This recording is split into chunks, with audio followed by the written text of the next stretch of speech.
फिर पुनः से माता के आराधना के संबंध में माँ की कृपा हासिल करने के लिए बहुत महत्वपूर्ण विषय पर चर्चा करने आए।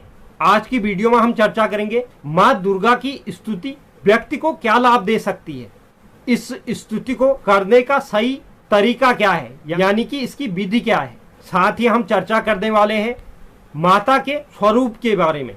तो आप वीडियो के अंत तक मेरे साथ बने रहें, क्योंकि इस वीडियो में बताए गए मार्ग से आप अपने सभी प्रकार के दुख दर्द दूर कर सकते हैं। तो चलिए शुरुआत करते हैं। हम सभी लोग माता दुर्गा की आराधना करते हैं, लेकिन हिंदू धर्म में माँ दुर्गा की पूजा करने का एक विधान है। विशेष तौर पर माता के 9 रूपों की पूजा नवरात्रि के समय की जाती है। माँ दुर्गा की आराधना से सभी भक्तों के सभी प्रकार के दुख दर्द दूर हो जाते हैं। इसलिए साधारण व्यक्ति से लेकर देवगण तक माता का आशीर्वाद पाने के लिए सच्चे हृदय से आराधना करते हैं। शास्त्रों में माँ दुर्गा को आदि शक्ति और परब्रह्म कहा गया है। माँ दुर्गा सिंह पर सवार होकर आती हैं, जिनकी 8 भुजाएं हैं। जिन 8 भुजाओं में शस्त्र के साथ साथ शास्त्र भी हैं। माँ दुर्गा ने धरती को बचाने के लिए महिषासुर नामक राक्षस का वध किया था। इसीलिए माँ दुर्गा को महिषासुर मर्दिनी के नाम से भी जाना जाता है। हिंदू ग्रंथों में माँ दुर्गा का भगवान शिव की पत्नी के रूप में वर्णन है। देवी दुर्गा के कई स्वरूप हैं। उन्हें माँ गौरी भी कहा जाता है। यहाँ गौरी का अर्थ होता है शांत, सुंदर और गौरवर्ण। वहीं ठीक इसके विपरीत माँ का एक और रूप है काली, जिसमें माता का स्वरूप काले वर्ण का है। दुर्गा एक परम शक्ति है, इसलिए उन्हें सर्वोच्च देवी शक्ति माना जाता है। उपनिषद में देवी दुर्गा को हिमालय पुत्री कहा गया है, जबकि पुराण में दुर्गा को आदि शक्ति माना गया है। वैसे माँ दुर्गा असल में भगवान शिव की पत्नी आदि शक्ति का ही एक रूप है। भगवान शिव की उस पराशक्ति को प्रधान प्रकृति, गुणमयी माया, बुद्धि तत्व की जननी तथा विकार रहित बताया गया है। माता दुर्गा की कृपा पाने के लिए लोग अनेक प्रयत्न करते हैं, लेकिन माता दुर्गा की कृपा पाने के लिए माँ दुर्गा की स्तुति को बहुत महत्वपूर्ण माना गया है। भगवान श्री कृष्ण ने भी माता दुर्गा की स्तुति की थी। माँ दुर्गा की स्तुति की रचना वेद व्यास जी ने की थी। हालांकि उनके द्वारा रचित दुर्गा स्तुति को भगवती स्तोत्र भी कहते हैं। हिंदू धर्मशास्त्र के अनुसार महर्षि व्यास त्रिकालज्ञ थे, अर्थात तीनों लोकों के ज्ञाता। उनके पास दिव्य दृष्टि थी और इसी दृष्टि से वेद व्यास जी ने देख लिया था कि कलयुग में धर्म का महत्व कम हो जाएगा। इस कारण मनुष्य नास्तिक, कर्तव्यहीन और अल्पायु हो जाएंगे। महर्षि व्यास ने वेद को 4 भागों में विभाजित कर दिया, जिससे कि कम बुद्धि एवं कम स्मरण रखने वाले भी वेदों का अध्ययन कर सकें। व्यास जी ने उनका नाम रखा ऋग्वेद, यजुर्वेद, सामवेद और अथर्ववेद। वेदों का विभाजन करने के कारण ही व्यास जी वेद व्यास के नाम से प्रख्यात हुए। उन्होंने महाभारत की भी रचना की थी। तो इन्हीं वेदों में माता की स्तुति का बहुत बड़ा महत्व बताया गया है।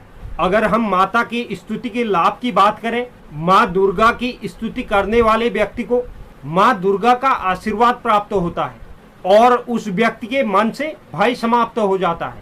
इस स्तुति के कारण व्यक्ति के समस्त शत्रु समाप्त हो जाते हैं।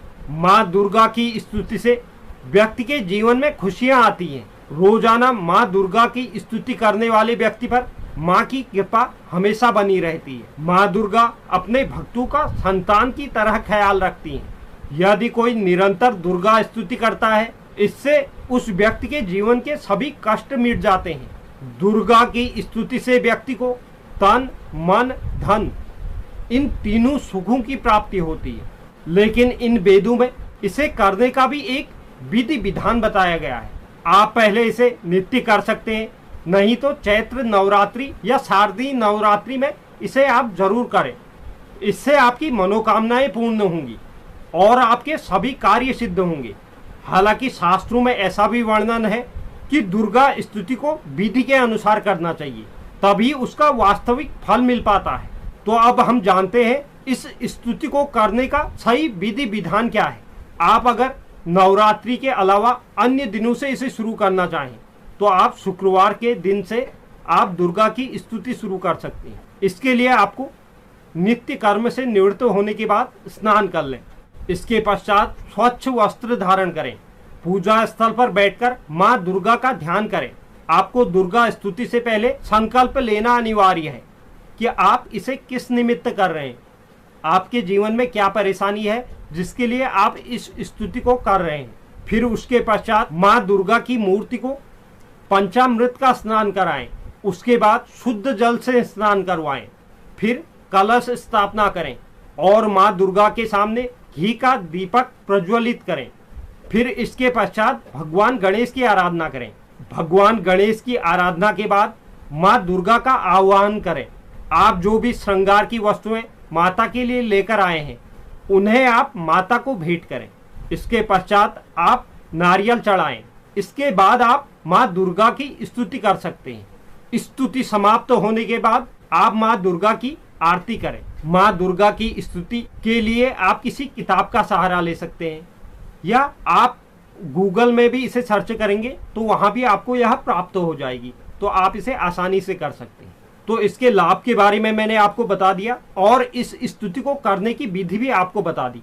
उम्मीद करता हूं यह जानकारी आपको पसंद आई होगी। जो भी दर्शक चैनल पर नए हैं, चैनल को आप जरूर सब्सक्राइब कीजिए, साथ ही साथ बेल नोटिफिकेशन भी ऑन कर लीजिए, जिससे चैनल पर अपलोड होने वाली हर एक वीडियो का नोटिफिकेशन आपके पास सबसे पहले पहुंचे। और आप वीडियो को लाइक और शेयर भी जरूर करें और कमेंट बॉक्स में आप अपनी राय भी जरूर लिखें। धन्यवाद।